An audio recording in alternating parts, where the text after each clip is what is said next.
Halo, kembali lagi dengan saya di channel pembelajaran daring seni budaya. Nah, kemarin kita sudah membahas materi tentang seni rupa, yaitu menggambar flora, fauna, dan alam benda. Nah, kali ini kita akan membahas materi. Nah, kira-kira materi apa? Nah, sedikit bocoran, materi yang akan kita bahas ini masih terkait dengan materi seni rupa. Kira-kira apa judulnya? Mari kita simak video berikut ini.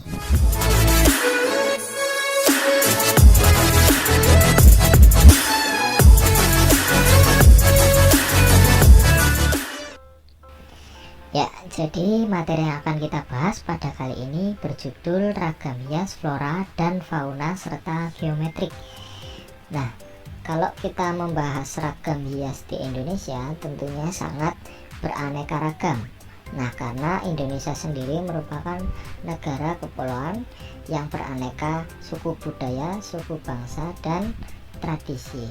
Nah, jadi dapat kita lihat ya, di berbagai daerah pastinya memiliki ciri khas dan karakter dari jenis ragam hias itu sendiri. Nah, hal itu karena dipengaruhi oleh beberapa faktor. Yang pertama yaitu faktor lingkungan alam, faktor flora, faktor fauna, serta manusia yang hidup di dalamnya. Nah, faktor kepercayaan ini juga turut mendukung berkembangnya ragam hias karena adanya perlambangan di balik gambar. Nah, jadi kalau kalian lihat pastinya antara pola ragam hias antara di daerah Sumatera dengan di daerah Papua misalnya itu pasti ada perbedaan karena ya itu tadi dipengaruhi oleh beberapa faktor yang kita sudah sebutkan tadi. Ya, kira-kira sampai situ bisa dipahami ya. Nah, sekarang kita masuk ke pengertian ragam hias itu sendiri. Jadi ragam hias itu terbagi menjadi dua kata. Yang pertama dari kata ragam dan dari kata hias. Nah, ragam memiliki arti berarti macam atau jenis. Nah, sedangkan hias berarti memakai hiasan. Nah, kalau kita simpulkan, ragam hias itu berarti bentuk dasar hiasan yang biasanya akan menjadi pola yang diulang-ulang dalam suatu karya kerajinan ataupun seni. Ya, jadi ragam hias itu merupakan bentuk dasar yang nantinya itu akan dijadikan sebagai pola berulang ya dalam suatu karya seni maupun kerajinan. Nah, ragam hias itu sendiri biasanya sering kita temukan di tenunan misalnya, terus pada tulisan pada kain misalnya batik, terus songket, terus ukiran. Nah, bisa juga pada pahatan pada kayu ataupun batu. Ya, itu tadi beberapa contoh penerapan ragam hias pada suatu benda. Nah, jadi pada prinsipnya ragam hias itu berarti mengisi kekosongan pada suatu permukaan bahan dengan hiasan. Sehingga semula sebuah permukaan yang tadinya kosong menjadi tidak kosong lagi karena terisi oleh hiasan tersebut. Nah, kira-kira sampai sini ada gambaran ya tentang ragam hias itu sendiri. Kita lanjut ke materi berikutnya. Selanjutnya ada motif ragam hias. Motif ragam hias dibedakan menjadi 4 macam. Yang pertama, ragam hias flora, ragam hias fauna, ragam hias geometris, ragam hias figuratif. Nah, kita bahas ragam hias flora terlebih dahulu. Ragam hias flora ya, flora itu berarti tumbuhan. Ragam hias flora adalah ragam hias yang menggunakan bentuk flora sebagai objek motif ragam hias flora sebagai bentuk. Nah, penggambaran dari ragam hias flora itu sendiri dalam seni ornamen dilakukan dengan berbagai cara, baik natural maupun stilirisasi ya. Stilisasi itu berarti bentuk yang divariasikan ya, sesuai dengan keinginan senimannya. Demikian juga jenis tumbuhan yang dijadikan objek atau inspirasi. Nah, tentunya ini juga berbeda tergantung dari lingkungan alam, sosial, dan kepercayaan pada waktu tertentu, serta tempat motif tersebut diciptakan. Ya, ragam hias flora itu sendiri juga sering kita jumpai pada barang-barang seni seperti batik, ukiran, dan tenunan. Nah, untuk bentuknya sendiri bervariasi. Misalnya ada berupa akar, daun, bunga, biji, ranting, buah, maupun pohonnya. Nah, kemudian yang kedua kita masuk ke ragam hias fauna. Ragam hias fauna berarti ragam hias yang menggunakan bentuk hewan. Nah, dalam penggambarannya biasanya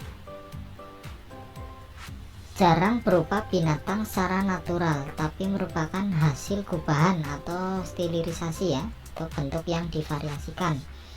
Nah, biasanya bentuk binatang tersebut hanya diambil pada bagian tertentu, jadi tidak sepenuhnya. Nah, kadang juga dikombinasikan dengan motif lain. Nah, jenis binatang yang dijadikan objek gubahan antara lain misalnya kupu-kupu, burung, singa, ular, kera, gajah, dan ikan. Ya, pola ragam hias fauna juga bisa kita temukan di berbagai daerah Indonesia. Contohnya pola ragam hias di daerah Papua yang identik dengan burung cendrawasih, kemudian di Nusa Tenggara Timur dengan hewan komodonya, kemudian di Lampung identik dengan hewan gajah. Kita lanjut yang ketiga, ragam hias geometris. Nah, ragam hias geometris ini berkembang dari bentuk titik, garis, ataupun bidang yang berulang dari yang sederhana sampai dengan pola yang rumit. Ragam hias geometris dapat dibuat dengan menggabungkan bentuk-bentuk geometris ke dalam satu motif ragam hias saja. Nah, motif ini lebih banyak memanfaatkan unsur dalam ilmu ukur seperti garis-garis lengkung, lurus, lingkaran, segitiga, segi empat, maupun bentuk mender serta swastika. Swastika berarti simbol atau ornamen dengan bentuk yang menyerupai salib dengan silang-silang membengkokkan sudut siku-siku. Umumnya diartikan sebagai lambang peredaran semesta atau matahari, dan bentuk pilin. Nah, ini akan saya tampilkan beberapa contoh dari ragam hias geometris. Ya, selanjutnya ada ragam hias figuratif. Ragam hias figuratif berarti ragam hias yang menggunakan objek manusia. Nah, jadi di sini objeknya kita menggunakan objek manusia, tetapi bukan manusia yang seutuhnya ya. Jadi objek manusia yang dimaksud yaitu objek manusia yang mendapatkan penggayaan bentuk. Nah, contohnya seperti kedok atau topeng. Nah, kemudian ada bentuk-bentuk dalam pewayangan. Nah, ragam hias figuratif biasanya ditemukan pada bahan tekstil maupun bahan kayu. Nah, untuk proses pembuatannya dapat dilakukan dengan cara menggambar. Nah, ini akan saya tayangkan contoh dari penerapan ragam hias figuratif. Kemudian yang ketiga kita masuk ke pola ragam hias. Untuk pola ragam hias ini dibedakan menjadi dua macam. Yang pertama, pola ragam hias geometris beraturan. Yang kedua, pola ragam hias geometris tak beraturan. Untuk pola ragam hias geometris beraturan ini terbentuk dari bidang dan corak yang sama. Susunan polanya polanya merupakan pengulangan dari bentuk sebelumnya dengan ukuran yang sama. Kemudian kalau pola ragam hias geometris tak beraturan, ini merupakan sebaran dari beberapa motif yang berbeda dan tidak mengikuti pola proporsi dan komposisi yang seimbang. Nah, mungkin kalian nanti bisa membandingkan di antara dua gambar ini, sehingga kalian ada gambaran mana pola ragam geometris yang beraturan dan mana yang tidak beraturan. Nah, silakan kalian bisa amati.